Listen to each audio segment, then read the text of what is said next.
Hi everyone, welcome to Apple This Week. I'm Mark Gurman, I'm Alex Webb. and today we're going to be talking about the iPhone. Why are we going to be talking about the iPhone? Well, it's the 10th anniversary of the iPhone's introduction on January 9th, 2007. Steve Jobs, Apple co-founder and late CEO, he went on to the stage at Macworld in San Francisco and introduced the original iPhone.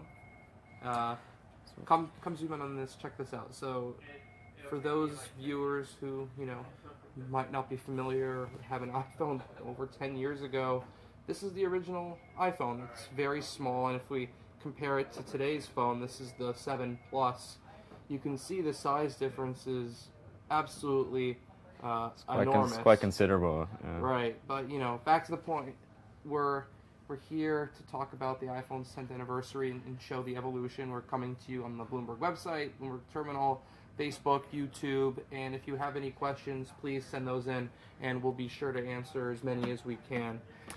So let's talk about the evolution a bit. Yeah, it's interesting. This belongs to our boss, actually, Gillian, who's been a tech editor for over a decade. And I think should we line them up on the desk, and you can see. So we've got, well, maybe if you want to run through them. Yeah, original sure. iPhone. So this is the original phone.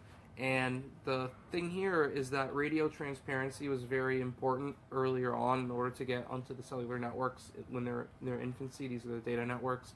So the top half of the phone, or the top 3/4, was this metal, and you really didn't have good radio transparency, so Apple did a bit of a plastic bar at the bottom. And then when they moved to the 3G and 3GS in 2008 and 2009, they made the whole back plastic. It came in black or white. We don't actually have a 3G or 3GS to show you now, but it's very similar to this except for the plastic back, added GPS, a few things. Jumping forward, this was the iPhone 4. And Alex, what was your first iPhone? I actually don't remember. I think it might have been an iPhone 5, actually, Really? because I was a cheapskate and I was on a student budget, so I couldn't afford an iPhone. And I'm living in London. It's not a cheap place, expensive place. Well, it is an expensive place to be.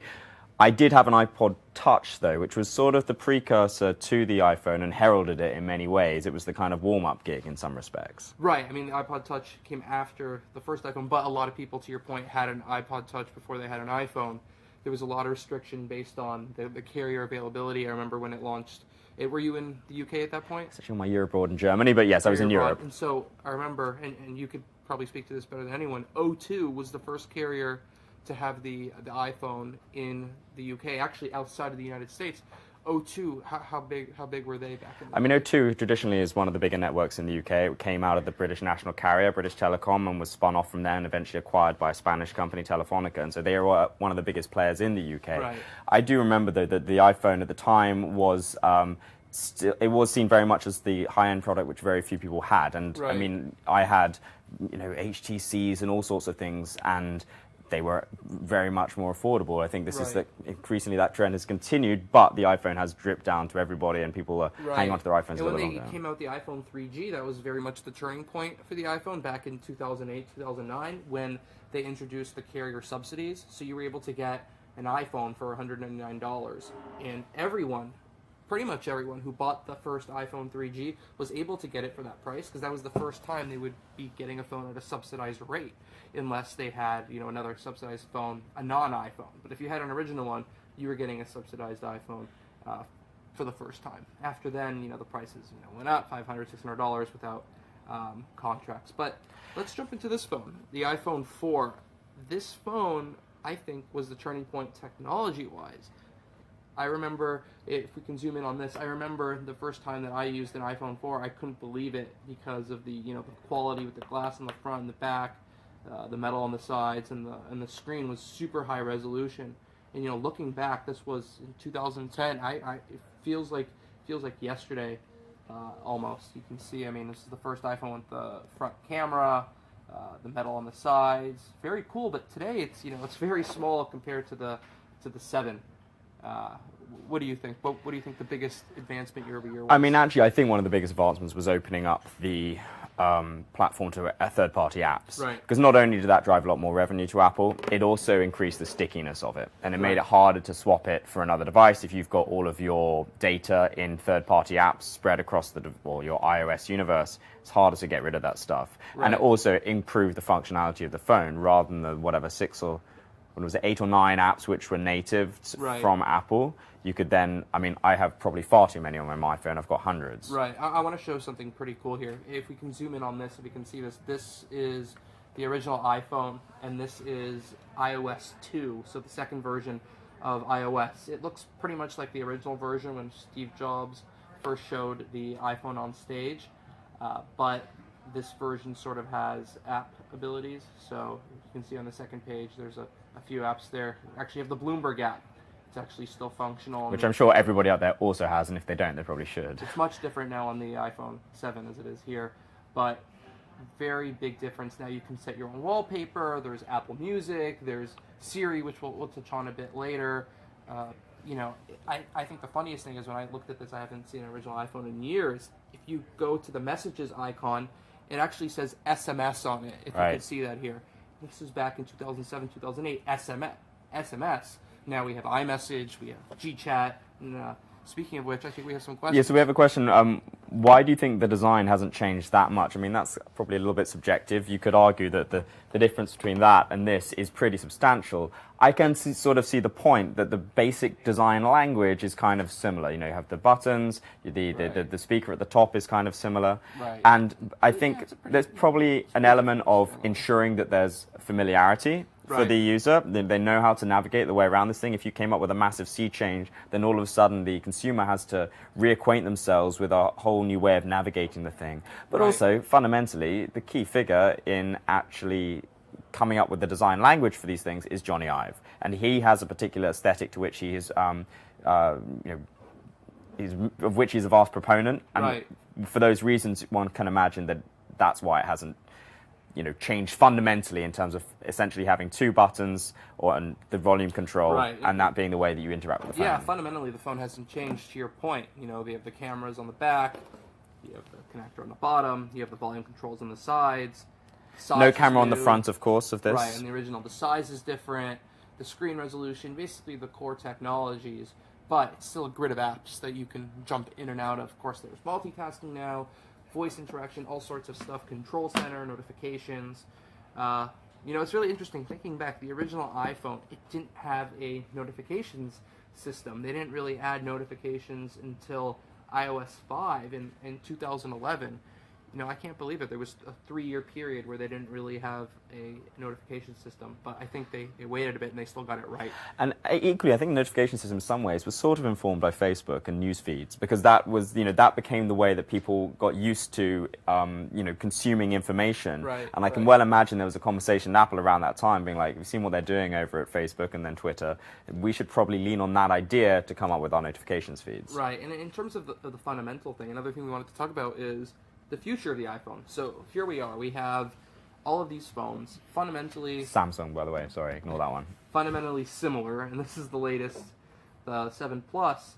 But I think that it's the 10-year anniversary, and there's a lot of talk that this is the year where things are really going to change. There's going to be a big shakeup at the fundamental way of using an iPhone. I mean, there are a lot of questions that have been asked. As we said, you can see all these different iterations and step changes as the technology advances along the way, and questions have been asked about what more can be built into an iPhone or a smartphone from a hardware perspective. Now, there are questions about AR, VR, that's maybe a possibility, perhaps a little bit further out from that than people would like. I think that leads towards the question. There's a really interesting story on this in the Wall Street Journal today about how software is actually increasingly the differentiating factor. And there are some stats, some estimates from consultants that say Gartner, they think that in 2018, 30% of all interactions with electronic devices will be by voice. And clearly Apple was the first company to come to market with a voice assistant, Siri, back in 2011. And since then, they seem to have lost a little bit of ground to Google and Amazon in particular. Now, we were both at CES last week. Amazon seemed to make a lot of headway in getting Alexa into other people's devices. That, of course, makes it the product with which people are acquainted, helps them get data and build profiles about people and what their habits are and sort of things they like to buy. But crucially, Amazon's business model is very different from Apple. There is very little likelihood of Apple placing Siri in a third-party device. The reason being that a lot of the business case behind Siri is making the iPhone a really appealing device. If Siri's really great, people are going to want to buy the iPhone. Amazon's business model, of course, with Alexa is trying to get you to buy stuff from the Amazon store. That's the main play behind it. So that puts Apple at a certain disadvantage. By the same token, technologically, they still have some ground to catch up. I mean, do we want to, I don't know, what music do you like, for example? All sorts of music. Okay, well, whatever's new. Well, I'll do it on my phone then. Sure. I will say, if I ask Siri to play a song, so, hey Siri, play DJ Yoda. I found something. Okay, let's look at the Wikipedia page for DJ Yoda. That's clearly one failing. If I would say, hey Siri, I don't know. hey Siri, play Coldplay. Right. So it'll play One Hopes, a Coldplay song. Okay, let's see some of the problems with this thing. Okay, so it's playing Hymn for the Weekend, the Coldplay song, right? If it's then playing, and I try to get it to change the song, it can't hear me while it's playing something. Hey Siri. Oh, it did work that time. Okay, well, that's a huge failure on my part. But in the past, I found it difficult. Amazon Alexa is very good at this, actually. It always hears you when you try to interrupt music. And actually, kudos to it. That time, it did hear me. But it's a bit spotty at times. And there are some clear differences technologically with what Apple can do and what Amazon can do. Right, yeah, I'd agree that the Alexa probably does it a bit better given there's, the more speakers. But I know we had a question, which iPhone design made the biggest splash at launch? I mean, from my recollection, obviously the original iPhone. I was driving around before the first, or I wasn't the one driving, but I was in the car and I saw, driving past different Apple stores, AT&T stores, there were people lining up outside for days. I mean, there was this guy named Greg Packer. He was a professional line sitter. He waited in line for a week for the first iPhone.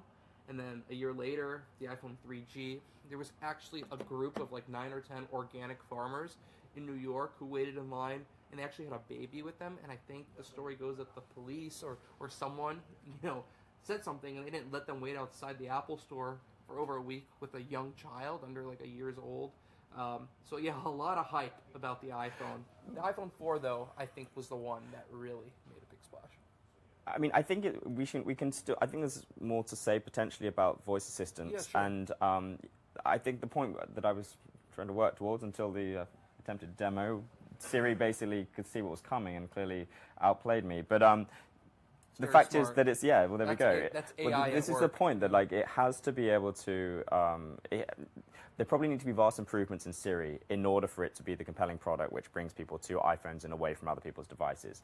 At CES last week, I spoke to a few mobile phone makers, people like LG, for example, and they sort of said that they'd really like to have Google Assistant in their phones. Right. And at the moment, Google Assistant is only available in Pixel or through the chat app, Google Allo. Right. Now, if Google Assistant then becomes a standard part of the Android operating system, that is potentially a differentiator, and people will be more likely to go for Android devices than they might for an iPhone. What do you think the potential is of Apple allowing Amazon or Google to sort of take over the voice control system on the iPhone, just like you can download a third-party mail app or a web browser? What do you think about making Siri really core to the iPhone? I think zero. Or a Siri replacement? I think zero. They want to own the interaction with the customer. Everything being filtered through their servers and systems in order to then push you towards another service. But what if and they it just would really- help Apple ultimately get service revenue. If you're ordering an Uber through Siri rather than through Alexa or Assistant, Apple's probably getting a cut of that. Yeah, I'm curious how much. Can we compare the headphone jacks and charging on each phone? I mean, the headphone jack didn't really change until the iPhone 7, right? On the original iPhone, and people might not remember this, there's a lot of people complaining about dongles today, but you actually needed a dongle to use non-Apple headphones with the original iPhone, because there's this little gap in here. And most headphones, maybe from Bose, from JBL, from other players, it actually didn't fit. And I think let's zoom in. So basically, here. it's not flush to Exactly. the frame. There's a sort of maybe 2 millimeter gap. So you needed to have a longer headphone jack to put in the socket. And they changed that a year later with the 3G, and then Steve Jobs actually made a deal about that on stage. You can see that the iPhone 4 here is flush, and the original iPhone, a lot of people call it the iPhone 2G because of the data networks, the edge back then, not flush. There's another question here. Are there any features on the iPhone that Apple got rid of that you really miss? I mean, actually, on this topic, I like the headphone jack because, Really? you know, on the rare occasion that I work out, I use different headphones. Other headphones I get through at a hell of a pace. I probably get through 2 sets of headphones a year. I don't want to be spending fortune on the only headphones that Apple wants to sell, which plug into the jack here, or on the What AirPods. What about the dongle that it comes with? I honestly don't think it's a big deal. I think it's overblown. So I clearly go to the gym more than you then. That's the... no, Well, I'm you joking. can still use a dongle if you go to the gym. True, no, but I mean, I also think it's a little bit And I uncomfortable did using go the dongle. last night, so, Well, yeah. kudos. But I also think, you know, flying transatlantic, for example, it's hard to charge your phone and listen to music at the same That's time. fair. That's fair. I think that is one key point about it. Back to the But are there any other features that you miss, or? that I miss that they've taken away. Yeah. I mean, nothing really comes to mind that they've taken away. I mean, what else has been removed? Well, I know, for example, that, you know, clearly we're all over this technology a lot, and I quite enjoy having a big screen. But I know there are a lot of people, or I've spoken to a few people at least, who maybe aren't as deep into the technology, Right. and they miss having a smaller phone. Well, they have the iPhone SE now. Right, It's but it's maybe- still not as small as this thing. Right. So I mean, here, let's take a look at the difference. Yeah, I mean, I can see it's a bit different. So this is the original iPhone, and this is the iPhone 5S. It's the same exact casing as the SE, so this really gives the size difference right here. So, And the original iPhone is about the same size as the 4. But to the point of the earlier question, I think this will show it better. This is, or you know what, let's show it on your phone because there's better Sure. contrast with because mine's very dark. So this is the iPhone 4, and you can see this is the standard 30-pin iPod connector. And then this is the iPhone 6S, and that has the Lightning connector that they first introduced at the iPhone 5. That was a big deal back then, too. Do you remember the backlash about moving from 30-pin to Lightning? especially with all the, you know, digital radios and stuff which people plug Right, it when into you go and to a stuff, and you hotel- bought all this hardware Right. and it no longer works. Cars and stuff, and they made this transition back in 2012. Still walk into a hotel or some new cars, and it's still using the legacy connector. But I think over time things will, shift. Apple, given the size of their market and how many phones they sell, they seem to move the industry around them. I mean, should we just run through maybe one or two quick things? Sure. On what we're also expecting the iPhone 8 OLED screen. Right. So we reported that the iPhone 8, at least one version, was going to have it's going to have an OLED screen, which gives better contrasts for blacks and whites. It looks a bit better. It doesn't really change the resolution per se, but the clarity is much better. If you've used a new Android phone, you can see the difference is stunning. Another thing is a glass casing. So the iPhone 4, one of the things about this is that it sort of had a glass sandwich design. So the back is all glass, the front is all glass, but metal around the sides. We're expecting a more glass design with glass on the back, glass on the front, and curved glass edges. Something new. No home button. We reported about 6 months ago that the home button is going to be integrated into the display. So that's going to be a big fundamental shift as we were getting to in terms of when are they really going to hit the reset button on the iPhone. And it's the 10th anniversary, so it sounds like this is going to be the year where we really get a brand new phone. And if they don't, then investors might not be terribly happy about it, and then not the least consumers as well. I'm sure they'll still sell a ton, but I mean, you saw this year. This was the first time where they sort of retained the same overall design for 3 years in a row. Yeah. So they had the 6 and 14. These are technically different generation phones, but they are very, very similar.